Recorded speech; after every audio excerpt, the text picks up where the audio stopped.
In a world where celebrity and philanthropy often intertwine, the recent unraveling of Prince Harry and Meghan Markle's charity has sent shockwaves through both royal and humanitarian circles. Once heralded as a beacon of hope and change, their charitable endeavors now stand as a stark reminder of the pitfalls that can accompany high-profile altruism. As the dust settles, one question looms large. What would Princess Diana think of her son's legacy now? The couple's charity, initially established in honor of Harry's late mother, was envisioned as a transformative platform for humanitarian efforts. They spoke passionately about service, impact, and continuing Diana's legacy. However, the reality has proven to be far less glamorous. Reports have emerged detailing a series of missteps, regulatory failures, and a troubling culture within the organization that has left many questioning the integrity of their mission. The scandal began to unfold last month, with whispers from low-profile blogs escalating into national headlines. The Sussex's charitable entity faced accusations of missing crucial regulatory deadlines, misfiling financial records, and, in a particularly shocking revelation, allegedly spending more on administrative travel than on the very causes it claimed to support. The numbers told a damning story, and the public was quick to take notice. In March, Harry and his co-founder, Prince Chiso of Lotho, resigned from their roles at Seoul, an organization they had launched in 2006 to support children affected by HIV/AIDS in Lesotho, Africa. Initially, their camp remained silent, allowing the media to speculate and scrutinize. When a spokesperson finally addressed the situation, it was not to provide clarity but to chastise the media for misrepresenting their efforts. This classic Sussex strategy, attacking the coverage rather than addressing the facts, did little to quell the growing storm. As the scandal deepened, a leaked internal memo painted a grim picture of an organization in disarray. High staff turnover, chaotic meetings, and a lack of clear direction plagued the charity. Volunteers expressed frustration over the leadership's focus on optics rather than genuine impact. The comparisons to Diana, who was known for her accountability and compassion, began to surface, with insiders claiming that Harry and Meghan were more concerned with appearances than with actual change. The public's reaction was swift and unforgiving. Social media erupted with hashtags like #CharityScandal and #NotDiana_SWEEY, reflecting a widespread sentiment that the couple had betrayed the trust of their supporters. Even royal commentators, once sympathetic to the Sussexes, began to voice their disapproval. Angela Lean, a prominent figure in royal commentary, succinctly stated that one cannot use a mother's legacy as a shield while running a vanity project. As the scandal gained traction, American media outlets, typically more lenient towards the couple, began to adopt a sharper tone. Late-night hosts made jokes about the couple's extravagant lifestyle, questioning whether their charity was more about self-promotion than genuine altruism.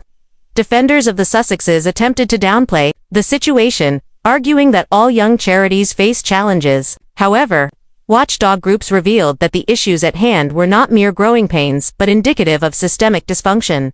The financial implications of the scandal were staggering.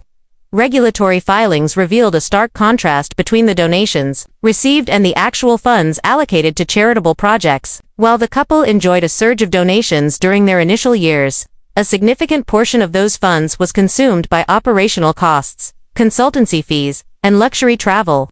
The optics were disastrous, with footage of Harry and Meghan boarding private jets juxtaposed against pie charts, illustrating the disparity between incoming donations and outgoing grants.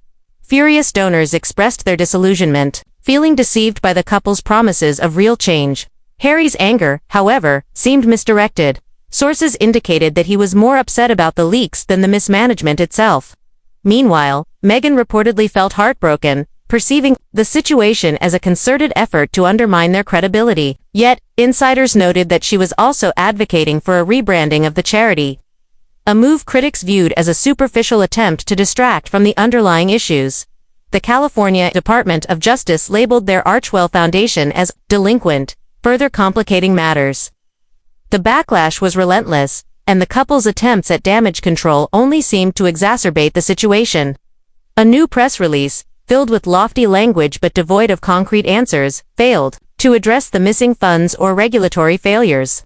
The public was not fooled. They recognized that a fresh coat of PR gloss could not mask the rot that had been festering for years, as former staff members began to share their experiences. a troubling narrative emerged. Endless strategy meetings yielded little progress, and the focus on social media presentation overshadowed the charity's core mission. While Meghan was preoccupied with curating the perfect online image, Harry's attention appeared divided, with more emphasis on personal projects and media appearances than on the charity's day-to-day operations. The harshest criticism came from royal historians who emphasized the importance of credibility in charitable work. The moment the public perceives exploitation of a cause for personal gain, they lose faith. Harry's credibility, once bolstered by his mother's legacy, now hangs in the balance, with many believing he has squandered it in record time. The public's desire to believe in the Sussexes was palpable in the early days following their departure from royal duties.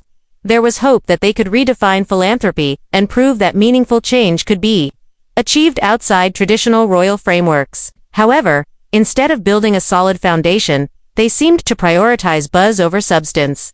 Even their celebrity allies have gone silent, no longer eager to associate with a charity embroiled in scandal.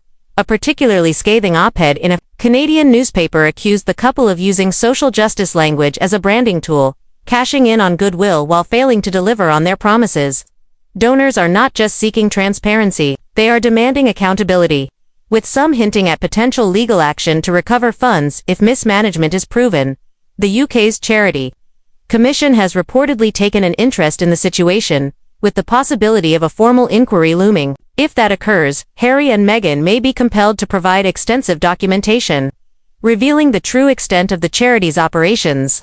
This could lead to a more profound understanding of the issues at hand, beyond the leaks that have already surfaced. Even if they manage to navigate the legal and regulatory challenges, the court of public opinion may have already rendered its verdict. Once trust is broken, it is incredibly difficult to rebuild, especially when one's brand is built on moral superiority. Critics argue that this charity collapse could define Harry's post-royal identity, not as Diana's son who honored her legacy, but as a man who squandered it on superficial projects and empty promises. The outrage surrounding this scandal crystallizes into a broader disappointment. The phrase "his mother would be ashamed" has become a common refrain, echoing in conversations and comment sections alike. For Harry and Meghan, this sentiment may prove to be an insurmountable obstacle.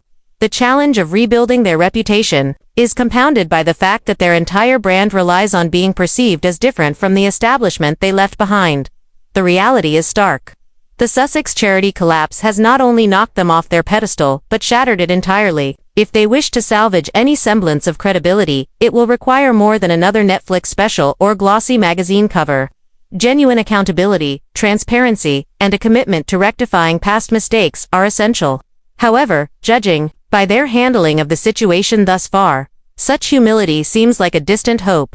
As the legacy of Princess Diana hangs in the balance, it is not the tabloids or palace politics that threaten it, but the choices made by Harry and Meghan themselves. Their once promising charity has transformed into a cautionary tale, a narrative of ego, distraction, and misplaced priorities. The chilling thought that his mother would be ashamed is no longer just a headline. It has become a poignant reminder of the consequences of failing to uphold the values that Diana embodied.